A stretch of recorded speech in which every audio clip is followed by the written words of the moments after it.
ಕಾಮಾಖ್ಯಾ ದೇವಿ ಇತಿಹಾಸ.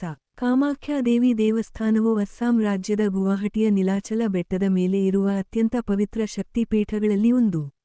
ಈ ದೇವಾಲಯವು ತಂತ್ರ ಸಂಪ್ರದಾಯ, ಶಕ್ತಿಯ ಆರಾಧನೆ ಮತ್ತು ಸ್ತ್ರೀತ್ವದ ಮಹತ್ವವನ್ನು ಪ್ರತಿನಿಧಿಸುತ್ತದೆ. ಪುರಾಣಗಳಲ್ಲಿ ಕಾಮಾಖ್ಯಾ ದೇವಿ. ಈ ದೇವಸ್ಥಾನದ ಮೂಲ ಕಥೆ ಸತಿ, ಶಿವ ಮತ್ತು ವಿಷ್ಣು ಅವರೊಂದಿಗೆ ಸಂಬಂಧಿಸಿದೆ. ಸತಿ ದೇವಿಯ ತಂದೆ ದಕ್ಷನು ಶಿವನನ್ನು ಅವಮಾನಿಸಿದಾಗ, ಸತಿ ದುಃಖದಿಂದ ಯಜ್ಞಕುಂಡದಲ್ಲಿ ಆತ್ಮಹತ್ಯೆ ಮಾಡಿಕೊಂಡಳು.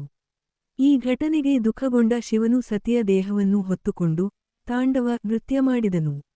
ಜಗತ್ತಿನ ಸಮತೋಲನವನ್ನು ಕಾಪಾಡಲು ವಿಷ್ಣು ತನ್ನ ಸುದರ್ಶನ ಚಕ್ರದಿಂದ ಸತಿಯ ದೇಹವನ್ನು ತುಂಡುಗಳಾಗಿ ಕತ್ತರಿಸಿದನು. ಆ ತುಂಡುಗಳು ಭೂಮಿಯ ವಿವಿಧ ಭಾಗಗಳಲ್ಲಿ ಬಿದ್ದು ಶಕ್ತಿಪೀಠಗಳು ನಿರ್ಮಾಣವಾದವು.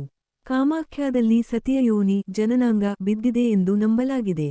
ಇದರ ಕಾರಣದಿಂದ ಕಾಮಾಖ್ಯಾ ದೇವಿ ಜನನಶಕ್ತಿ, ಸೃಷ್ಟಿ ಮತ್ತು ಸ್ತ್ರೀಶಕ್ತಿಯ ಸಂಕೇತ ಎಂದು ಪರಿಗಣಿಸಲಾಗುತ್ತದೆ. ಇತಿಹಾಸಿಕ ಹಿನ್ನೆಲೆ. ಕಾಮಾಖ್ಯಾ ದೇವಸ್ಥಾನದ ಮೂಲ ನಿರ್ಮಾಣವು ಕ್ರಿ. ಶ.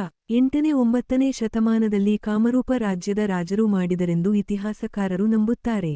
ಮಧ್ಯಯುಗದಲ್ಲಿ ಈ ದೇವಸ್ಥಾನವನ್ನು ಆಕ್ರಮಣಕಾರರು ಹಾಳುಮಾಡಿದರು. ನಂತರ 16ನೇ ಶತಮಾನದಲ್ಲಿ ನಾರಾಯಣ ಮತ್ತು ಅವರ ಸಹೋದರ ಚಿಲಾರಾಯ್ ದೇವಾಲಯವನ್ನು ಮರುನಿರ್ಮಿಸಿದರು. ವಾಸ್ತುಶಿಲ್ಪ. ಕಾಮಾಖ್ಯಾ ದೇವಾಲಯವು ನೀಲಾಚಲ ಶೈಲಿ ಯಲ್ಲಿ ನಿರ್ಮಾಣಗೊಂಡಿದೆ. ಗರ್ಭಗುಡಿಯ ಮೇಲಿನ ಗುಂಬಜ್ ಶಿಖರವು ಜೇನುಗೂಡು ಆಕಾರದಂತೆ ಕಾಣುತ್ತದೆ. ಈ ದೇವಾಲಯವು ಹಿಂದೂ ಮತ್ತು ಸ್ಥಳೀಯ ಅಸ್ಸಾಮಿ ಶೈಲಿಗಳ ಸಂಯೋಜನೆಯಾಗಿದೆ. ವಿಶೇಷತೆಗಳು. ಇತರ ದೇವಾಲಯಗಳಂತೆ ಇಲ್ಲಿ ವಿಗ್ರಹವಿಲ್ಲ. ಗರ್ಭಗುಡಿಯಲ್ಲಿ ಒಂದು ಸ್ವಾಭಾವಿಕ ಶಿಲಾ ಬಿರುಕು ಯೋನಿ ರೂಪ ಇದೆ.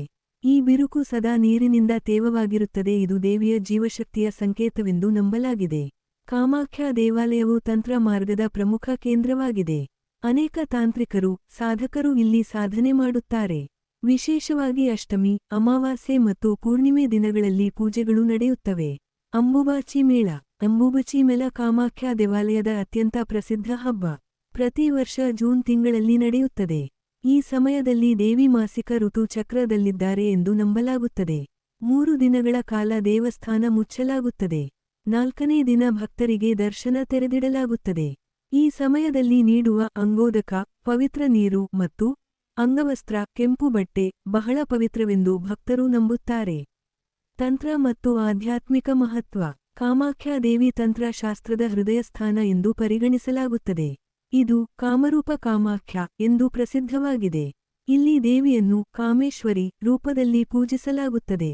ದೇವಿ ಸಂತಾನ ಪ್ರಾಪ್ತಿ, ವಿವಾಹ, ಆಧ್ಯಾತ್ಮಿಕ ಸಾಧನೆ, ಇಚ್ಛೆಗಳ ನೆರವೇರಿಕೆ ಇವುಗಳಿಗೆ ಆಶೀರ್ವಾದ ನೀಡುತ್ತಾಳೆ ಎಂದು ನಂಬಿಕೆ. ಶಕ್ತಿಪೀಠಗಳಲ್ಲಿ ಸ್ಥಾನ. ಕಾಮಾಖ್ಯಾ ದೇವಾಲಯವು 51 ಶಕ್ತಿಪೀಠಗಳಲ್ಲಿ ಅತ್ಯಂತ ಪ್ರಮುಖವಾದುದು. ಇದು ಸ್ತ್ರೀಶಕ್ತಿಯ ಮೂಲ ಕೇಂದ್ರವಾಗಿದೆ. ಭಾರತದಲ್ಲಿನ ಶಕ್ತಿಪೂಜಕರಿಗೆ ಇದು ಅತ್ಯಂತ ಪವಿತ್ರ ತೀರ್ಥಕ್ಷೇತ್ರವಾಗಿದೆ. ಭೌಗೋಳಿಕ ಮಾಹಿತಿ. ರಾಜ್ಯ ಅಸ್ಸಾಂ. ನಗರ ಗುವಾಹಟಿ. ಬೆಟ್ಟ ನೀಲಾಚಲ ಹಿಲ್ ಬ್ರಹ್ಮಪುತ್ರ ನದಿಯ ತೀರದಲ್ಲಿ ಇದೆ. ದೇವಾಲಯದ ಸುತ್ತಮುತ್ತ 10 ಮಹಾವಿದ್ಯಾ ದೇವತೆಗಳ ಮಂದಿರಗಳು ಇವೆ, ಕಾಳಿ, ತಾರಾ, ಭುವನೇಶ್ವರಿ ಇತ್ಯಾದಿ. ಇಲ್ಲಿ ರಾತ್ರಿ ಪೂಜೆಗಳು ಮತ್ತು ಗುಪ್ತ ತಂತ್ರ ವಿಧಿಗಳು ನಡೆಯುತ್ತವೆ. ಅನೇಕ ಸಾಧಕರು ಇಲ್ಲಿ ದೀರ್ಘಕಾಲ ತಪಸ್ಸು ಮಾಡುತ್ತಾರೆ. ಕಾಮಾಖ್ಯಾ ದೇವಾಲಯವು ಕೇವಲ ದೇವಾಲಯವಲ್ಲ, ಇದು ಸ್ತ್ರೀಶಕ್ತಿ, ಸೃಷ್ಟಿಯ ಮೂಲ, ತಂತ್ರ ಮತ್ತು ಆಧ್ಯಾತ್ಮಿಕ ಶಕ್ತಿಯ ಕೇಂದ್ರ ಎಂಬುದನ್ನು ಪ್ರತಿನಿಧಿಸುವ ಪವಿತ್ರ ಕ್ಷೇತ್ರವಾಗಿದೆ.